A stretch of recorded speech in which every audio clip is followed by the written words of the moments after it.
अस्सलाम वालेकुम दोस्तों, मैं हूं डॉक्टर नसीब खान अपने YouTube channel treatment with me के साथ। वीडियो शुरू करने से पहले आपसे एक छोटी सी गुजारिश है कि अगर आपने अभी तक हमारा यूट्यूब चैनल सब्सक्राइब नहीं किया तो सब्सक्राइब कीजिए और साथ में दी गई बेल आइकन को भी दबाएँ ताकि हमारी हर नई आने वाली वीडियो की नोटिफिकेशन सबसे पहले आपको मिले।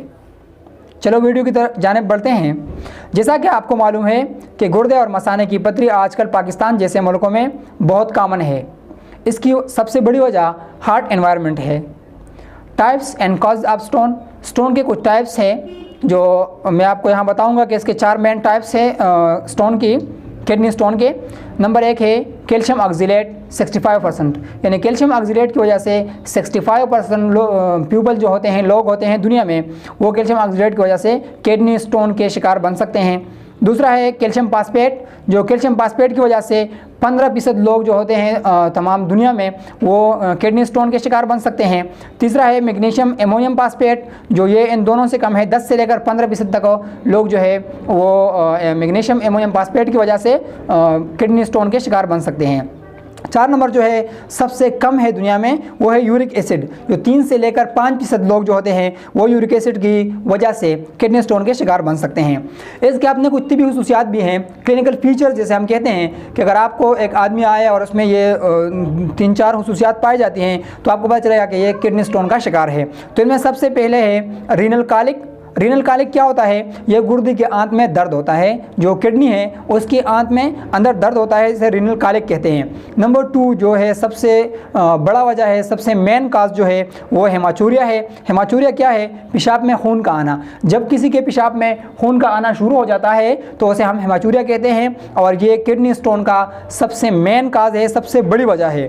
और यूरिनरी ट्रैक इन्फेक्शन है, जो यूरिनरी ट्रैक इन्फेक्शन होता है, यानी यूरिनरी ट्रैक में जख्म, जैसा कि आप छोटा पेशाब करते हैं तो रुक जाते हैं या नहीं होते हैं या उनमें पेन वगैरह आते हैं, तो जैसे हम यूरिनरी ट्रैक इन्फेक्शन कहते हैं। इसके बाद दूसरा है यूरिनरी ट्रैक ऑब्स्ट्रक्शन है, वो भी यूरिनरी ट्रैक इन्फेक्शन के साथ रिलेटेड है दूसरा।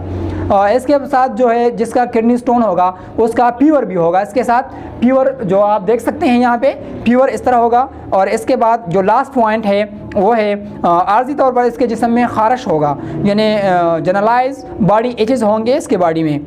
अगर हमको ये साइन, ये सिम्टम, ये काजेज मिल जाए तो इसके बाद हम इस पेशेंट का क्या करते हैं? इन्वेस्टिगेशन करते हैं, यानी क्लिनिकल लेबॉर्ट्री की तरफ जाते हैं और उसका कुछ अपने इन्वेस्टिगेशन है वो करते हैं। तो किडनी स्टोन के पेशेंट के लिए हम यूरिनारी करते हैं। तो यूरिनारी में आपको 4 बातें जो है वो उन पर पूरा फोकस देना होगा कि इसका ये 4 बातें किस तरह है। सबसे पहले जिसमें पीएच है, पीएच लेवल इसका कम होगा, यानी डिक्रीज़ होगा। जब पीएच लेवल डिक्रीज़ होता है तो एसिडिक आता है, उसका जो रिजल्ट आएगा वो एसिडिक आएगा।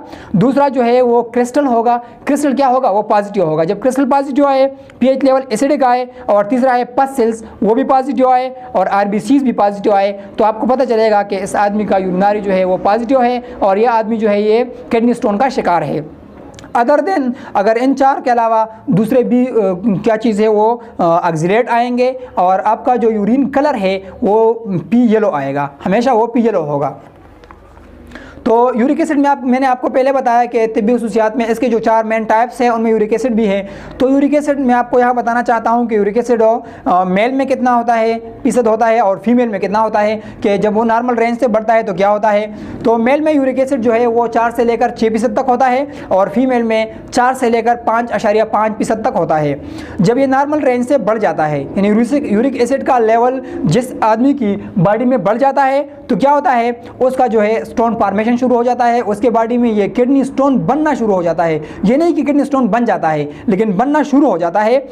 जब इसके बाद हमने ये इन्वेस्टिगेशन कर लिया, सब कुछ हो गया, तो इसके बाद हम इसका मैनेजमेंट करेंगे। तो मैनेजमेंट में हम ये नहीं कि डायरेक्ट उसको जो है ना इलाज शुरू करेंगे, उसको जनरल मेजरमेंट बताएंगे, कोई आर्जी बातें बताएंगे कि आप उन पर अमल करें, शायद आपका जो है मेडिसिन के बगैर आप ठीक हो जाए। तो इनमें सबसे पहले जो है वो मरीज़ को आराम करना होगा। दूसरा high fluid intake, high fluid intake जो है ना उसको वो करना होगा। इसके बाद उसको पानी ज़्यादा पीना होगा, क्योंकि जितना पानी ज़्यादा पीता है इतना उसका यूरिन का फ्लो जो है वो बॉडी से ज़्यादा होगा और इसके साथ जो है ना ये क्रिस्टल एलिमिनेट हो सकता है।